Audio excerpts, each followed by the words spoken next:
নমস্কাৰ সকলোকে স্বাগতম জনাইছো চেনেলটোৰ আৰু এটা নতুন ভিডিঅ'লৈ। আমি গুৱাহাটী হাইকোৰ্টৰ জেডাবল এক্সাম 2025 চনৰ বাবে জেনেৰেল নলেজৰ প্ৰিভিয়াছ ইয়াৰ কুৱেশ্যন ডিসকাস কৰি আছিলো।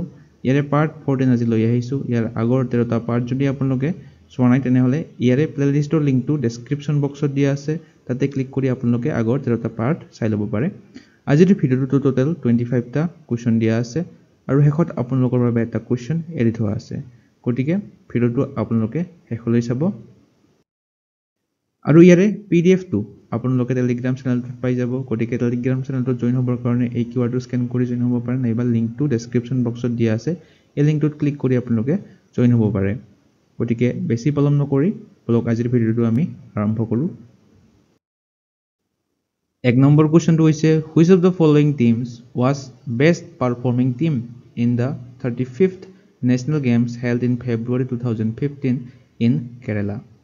অৰ্থাৎ আজিৰ যিবিলাক কুৱেশ্যন লোৱা হৈছে 2015 চনত হাইকোৰ্টৰ এটা এক্সামত আহি গৈছে, তো তেতিয়াৰে কাৰেণ্ট এফেয়াৰ্ছ হিচাপে এটা কুৱেশ্যন আহিছিলে 35th নেশ্যনেল গেমছত আটাইতকৈ ভাল প্ৰদৰ্শন কৰা, সৰ্বশ্ৰেষ্ঠ প্ৰদৰ্শন কৰা দল কোনটো আছিলে। অপশ্যন ডি2 আছিলে শুদ্ধ উত্তৰ মহাৰাষ্ট্ৰ। অৰ্থাৎ মহাৰাষ্ট্ৰ এই ৰাজ্যখনে মেডেল টেলিত শীৰ্ষস্থান লাভ কৰিছিলে। Question number 2 হৈছে which state topped medal tally of 38 National Games 2025। So এতিয়া যদি ৰাষ্ট্ৰীয় গেমছৰ বিষয়ে আমাক সুধে 2025 চনৰটো ৰিসেন্ট হয়, এইটো সুধিলে সুধিব পাৰে 38তম ৰাষ্ট্ৰীয় খেল 2025ত পদক তালিকাত কোনখন ৰাজ্যই শীৰ্ষস্থান লাভ কৰিছিলে। অপশ্যন সি টো হ'ব শুদ্ধ উত্তৰ সাৰ্ভিসেছ। অৰ্থাৎ সাৰ্ভিসেছ স্পৰ্ট কন্ট্ৰোল বোৰ্ডে শীৰ্ষস্থান লাভ কৰিছিলে পদক তালিকাত। টোটেল 121টা মেডেল লাভ কৰিছিলে। গোল্ড মেডেল আটাইতকৈ বেছি লাভ কৰিছিলে 68টা, 26টা সিলভাৰ মেডেল, ব্ৰঞ্জৰ পদক 27টা, আৰু অসমে 24তম স্থানত শেষ কৰিছিলে মেডেল তালিত। টোটেল 3টা গোল্ড মেডেল লাভ কৰিছিলে, 15টা সিলভাৰ মেডেল আৰু 16টা ব্ৰঞ্জ মেডেল, গোটেই মিলি 34টা মেডেল লাভ কৰিবলৈ সক্ষম হৈছিল অসমে।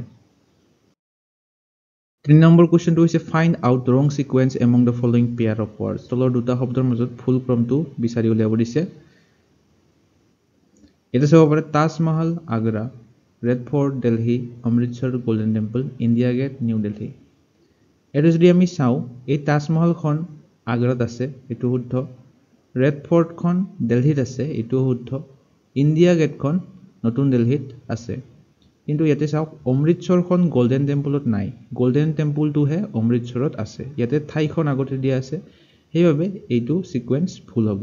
গোল্ডেন টেম্পলটো আগত হ'ব লাগিছিলে, তেতিয়া এইটো শুদ্ধ হ'ল হয়। মানে গোল্ডেন টেম্পলটো অমৃতসৰত আছে। 4 নম্বৰ কুৱেশ্যনটো হৈছে who amongst the following shall preside over the joint sitting of two houses of parliament. সংসদৰ দুয়োখন সদনৰ যুটীয়া অধিৱেশনত নিম্নলিখিতসকলৰ ভিতৰত কোনে সভাপতিত্ব কৰে। অপশ্যন ডি টো হ'ব শুদ্ধ উত্তৰ স্পীকাৰ অফ লোকসভা। লোকসভাৰ অধ্যক্ষই সংসদৰ দুয়োখন সদনৰ যুটীয়া অধিৱেশনত সভাপতিত্ব কৰে। 5 number question Mohandas Karamchand Gandhi is best known for which of the following. Mohandas Karamchand Gandhi নিম্নলিখিত কোনটোৰ বাবে আটাইতকৈ বেছি পৰিচিত। ইয়াতে 4টা অপশ্যন দিয়া আছে। ইয়াৰে অপশ্যন এ টো হ'ব শুদ্ধ উত্তৰ use of passive resistance to achieve Indian independence. ইয়াৰ অৰ্থ হৈছে ভাৰতৰ স্বাধীনতাৰ বাবে নিষ্ক্ৰিয় প্ৰতিৰোধৰ ব্যৱহাৰ কৰিছিলে তেওঁ, সেইবাবে তেওঁ বিখ্যাত। বাকী এই 3টা অপশ্যন শুদ্ধ নহয়। 6 নম্বৰ কুৱেশ্যনটো হৈছে which of the following statement is not true as per Gandhian principle. গান্ধীবাদী নীতি অনুসৰি তলৰ কোনটো বিবৃতি সঁচা নহয় আমাক ক'বলৈ দিছে। 4টা অপশ্যন দিয়া আছে। তো ইয়াৰে অপশ্যন এটো হ'ব শুদ্ধ উত্তৰ the aim of satyagrahi is to defeat enemy. অৰ্থাৎ এই সত্যাগ্ৰহীবিলাকৰ মেইন এইমটো হৈছে শত্ৰুক পৰাস্ত কৰা। বাকী এই 3টা অপশ্যন শুদ্ধ নহ'ব। 7 নম্বৰ কুৱেশ্যনটো হৈছে দ্য তাজমহল ৱাজ বিল্ড বাই। তাজমহল কোনে নিৰ্মাণ কৰিছিলে। একেবাৰে সহজ কুৱেশ্যন, সকলোৱে জানো। অপশ্যন বি টো হ'ব শুদ্ধ উত্তৰ শাহজাহান। তাজমহল শাহজাহানে নিৰ্মাণ কৰিছিলে। 8 নম্বৰ কুৱেশ্যনটো হৈছে national fruit of India is. ভাৰতৰ ৰাষ্ট্ৰীয় ফল কোনটো। সকলোৱে জানো আমি অপশ্যন এ টো হ'ব শুদ্ধ উত্তৰ মেংগো আম হৈছে ভাৰতৰ ৰাষ্ট্ৰীয় ফল 9 নম্বৰ কুৱেশ্যনটো হৈছে the ocean with the largest surface area is কোনখন মহাসাগৰৰ পৃষ্ঠভাগ আটাইতকৈ লাৰ্জেষ্ট আটাইতকৈ ডাঙৰ এৰে অপশ্যন ডি টো হ'ব শুদ্ধ উত্তৰ পেচিফিক অ'চেন প্ৰশান্ত মহাসাগৰৰ সাৰফেস এৰিয়া আটাইতকৈ বেছি 10 নম্বৰ কুৱেশ্যনটো হৈছে টাৰ্ম ইয়েলো জাৰ্নালিজম ৰিফাৰ্স টু এই ইয়েলো জাৰ্নালিজম এইটোৱে কি বুজায় এই চাৰিটা অপশ্যনৰ এৰে অপশ্যন বি টো হ'ব শুদ্ধ উত্তৰ sensational and এক্সাগেৰেশ্যন two এট্ৰাক্ট readers or viewers অৰ্থাৎ অসমীয়াত যদি আমি ক'বলৈ যাওঁ এই ইয়েলো জাৰ্নালিজমটোৱে এটা সাংবাদিকতাৰ শৈলীক বুজায় যিয়ে পাঠকক আকৰ্ষণ কৰিবলৈ বাস্তৱিক সঠিকতাৰ ওপৰত চাঞ্চল্য আৰু অতিৰঞ্জনক অগ্ৰাধিকাৰ দিয়ে 11 নম্বৰ কুৱেশ্যনটো হৈছে ডিজিটেল এম্পাৱাৰমেণ্ট মিন্স ডিজিটেল সবলীকৰণৰ অৰ্থ কি চাৰিটা অপশ্যন দিয়া আছে এই চাৰিটাৰ কোন দুটা বা কোন কেইটা শুদ্ধ হয় আমাক ক'বলৈ দিছে ইয়াৰে অপশ্যন ডি টো হ'ব শুদ্ধ উত্তৰ 1 2 3 4 গোটেই কেইটা শুদ্ধ হ'ব universal digital literacy universal access to all digital resources collaborative digital platform for participative governance আৰু 4 নম্বৰটো হৈছে probability of all entitlements of individual through cloud 4 number প্ৰশ্নটো হৈছে which among the following rivers flow into the Arabian Sea তলৰ কোনখন নদী Arabian সাগৰত প্ৰবাহিত হয় নৰ্মদা কাবেৰী কৃষ্ণা নে গোদাবৰী ইয়াৰে অপশ্যন এ টো হ'ব শুদ্ধ উত্তৰ নৰ্মদা নদীখনে আৰবিয়ান সাগৰত প্ৰবাহিত হয় 13 নম্বৰ কোৱেশ্যনটো হৈছে census take place India in every days অৰ্থাৎ কিমান বছৰৰ মূৰে মূৰে ভাৰত লোকপিয়ল হয় আমাক সুধিছে ইয়াৰে অপশ্যন এ টো হ'ব শুদ্ধ উত্তৰ প্ৰতি 10 বছৰৰ মূৰে মূৰে ভাৰতত সেনসাস হয় বা লোকপিয়ল হয় 2021 চনত হ'বলগীয়া আছিল কিন্তু কৰোনাৰ বাবে এইটো হোৱা নাছিল 14 নম্বৰ কুৱেশ্যনটো হৈছে on which date international women's day celebrated কোন তাৰিখে আন্তঃৰাষ্ট্ৰীয় নাৰী দিৱস পালন কৰা হয় প্ৰতি বছৰে ইয়াৰে অপশ্যন বি টো হ'ব শুদ্ধ উত্তৰ 8 মাৰ্চ তাৰিখে প্ৰতি বছৰে ইণ্টাৰনেশ্যনেল ওমেন্স ডে সেলিব্ৰেট কৰা হয় আৰু এইটো আছিল এই বছৰৰ থিমটো for all women's and girls right equality and empowerment Question number 15 to is a computer related question.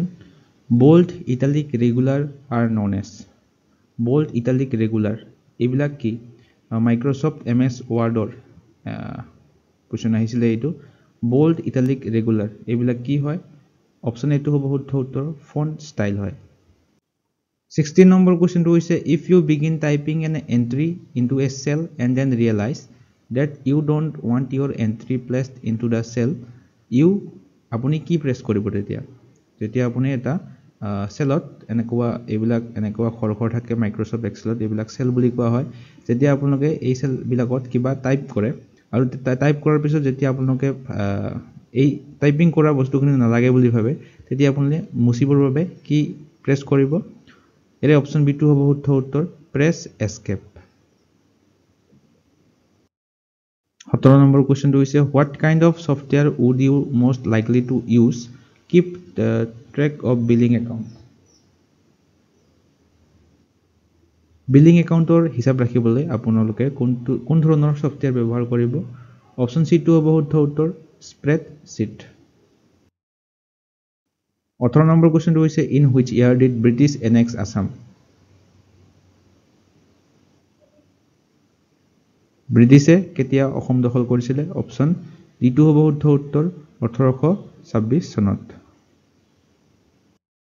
19 number question by what name was Assam formerly known পূৰ্বতে অসম কি নামেৰে জনা আছিল শুদ্ধ উত্তৰ option B Kamarupa 20 number question which India movement was organized in ভাৰতীয় আন্দোলন কেতিয়া সংঘটিত হৈছিল এইটো কোৱেশ্চন ৰিপিটেড হৈছে আগতো ডিসকাস কৰিছো অপচন বি টো হ'ব শুদ্ধ অপচন সি টো হ'ব শুদ্ধ উত্তৰ 1942 চনত ভাৰতীয় আন্দোলন সংঘটিত হৈছিল মহাত্মা গান্ধীয়ে এই আন্দোলনটো লেড কৰিছিল 21 নম্বৰ question হৈছে who was the first Assamese to join Indian National Congress during its second session held in 1886 1886 চনত অনুষ্ঠিত ভাৰতীয় জাতীয় কংগ্ৰেছৰ দ্বিতীয় অধিৱেশনত যোগদান কৰা প্ৰথম অসমীয়া কোন আছিল অপচন বি2 হ'ব শুদ্ধ উত্তৰ দেৱী চৰণ বৰুৱা আছিল প্ৰথম অসমীয়া যিয়ে ভাৰতীয় জাতীয় কংগ্ৰেছৰ দ্বিতীয়খন অধিৱেশনত যোগদান কৰিছিল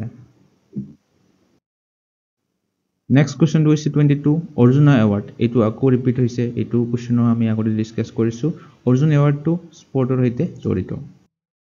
23 number question. The national emblem of India was adopted on. Bharatiyo rashtriyo protik to ketia grohon kora hoisile. Option B to hobo শুদ্ধ উত্তৰ 26 জানুৱাৰী 1950 1950 চনৰ 26 জানুৱাৰী তাৰিখে National emblem to ভাৰতৰ ৰাষ্ট্ৰীয় প্ৰতীকটো গ্ৰহণ কৰা হৈছিল 24 number question Guwahati university established in the year Guwahati বিশ্ববিদ্যালয় কেতিয়া প্ৰতিষ্ঠা হৈছিল অপচন C2 হ'ব শুদ্ধ উত্তৰ 1948 1948 চনত গুৱাহাটী বিশ্ববিদ্যালয় প্ৰতিষ্ঠা হৈছিল 25 নম্বৰ কোৱেশ্চনটো হৈছে হালধীয়া চৰাইয়ে বাওধান খায় is directed by হালধীয়া চৰাইয়ে বাওধান খায় এই ছবিখন কোনে পৰিচালনা কৰিছিল Option C2 হ'ব শুদ্ধ উত্তৰ জাহ্নু বৰুৱাই হালধীয়া চৰাইয়ে বাওধান খায় এই ছবিখন পৰিচালনা কৰিছিল So আজিৰ ভিডিওটোৰ কোৱেশ্চনটো হৈছে which of the following wildlife sanctuaries located outside Assam নিম্নলিখিত কোনখন বন্যপ্ৰাণী অভয়াৰণ্য অসমৰ বাহিৰত অৱস্থিত পবিতৰা গৰুমাৰা হলংপাৰ নে ওৰাং এই চাৰিখনৰ কোনখন শুদ্ধ হয় আপোনালোকে কমেন্ট কৰি জনাব আৰু এইখিনিতে আপোনালোকক জনাও যে আপোনালোকে যদি লাষ্ট 9 মান্থস কাৰেন্ট অ্যাফেয়াৰ্সৰ কন্টেন্ট বিচাৰি আছে তেনেহলে আমাৰ চেনেলটোৰ দ্বাৰা এখন কাৰেন্ট অ্যাফেয়াৰ্স বুকলেট পিডিএফ ফৰমেটত বনোৱা হৈছে যত আপোনালোকে জানুৱাৰীৰ পৰা সেপ্টেম্বৰ মাহলৈকে লাষ্ট 9 মান্থসৰ 1500ৰ অধিক এমসিকিউ থকা এখন বুকলেট পাব যত আসাম নেশনাল ইন্টাৰনেশনাল গোটেইখিনি টপিক কভাৰ কৰা হৈছে জানুৱাৰীৰ পৰা সেপ্টেম্বৰ মাহলৈ প্ৰতিখন মাহৰে 100ৰ অধিক এমসিকিউ এড কৰা হৈছে এই বুকলেটখনত লগতে এইবিলাক টপিক 38 নেশনাল গেমছ হক Assam budget Assam civilian awards IPL 2025 appointments BRICS summit এই গোটেইবিলাক টপিক লিষ্টত থকা আপোনালোকে এই বুকলেটখনত পাব এইবিলাক এমসিকিউ ফৰমেটত দিয়া আছে আৰু যিবিলাক ৰিলেটেড পইণ্টছ আছে এইবিলাকো এটাচ কৰি দিয়া আছে গতিকে এই বুকলেটখন যদি আপোনালোকে পাৰচেজ কৰিব বিচাৰে তেনেহলে এই WhatsApp নম্বৰত আপোনালোকে স্ক্ৰিনত দিয়া WhatsApp নম্বৰটোত আপোনালোকে WhatsApp কৰি এই বুকলেটখন বাই কৰিব পাৰে কাৰেন্ট প্ৰাইস হৈছে 75 rupees আজিৰ ভিডিওটোতে এইখিনিয়ে আছিল ভিডিওটো চাই আপোনালোকে কেনে পালে এবাৰ কমেন্ট সেকশনত জনাব চাই যদি ভাল পায় লাইক আৰু শেয়াৰ কৰিবলৈ নাপাহৰিব লগতে এসেনশিয়াল ষ্টাডিজন চেনেলটো সাবস্ক্ৰাইব কৰি লব এনে ধৰণৰ কন্টেন্ট আগলৈ পাই থাকিবৰ বাবে আজিলৈ মানে ধন্যবাদ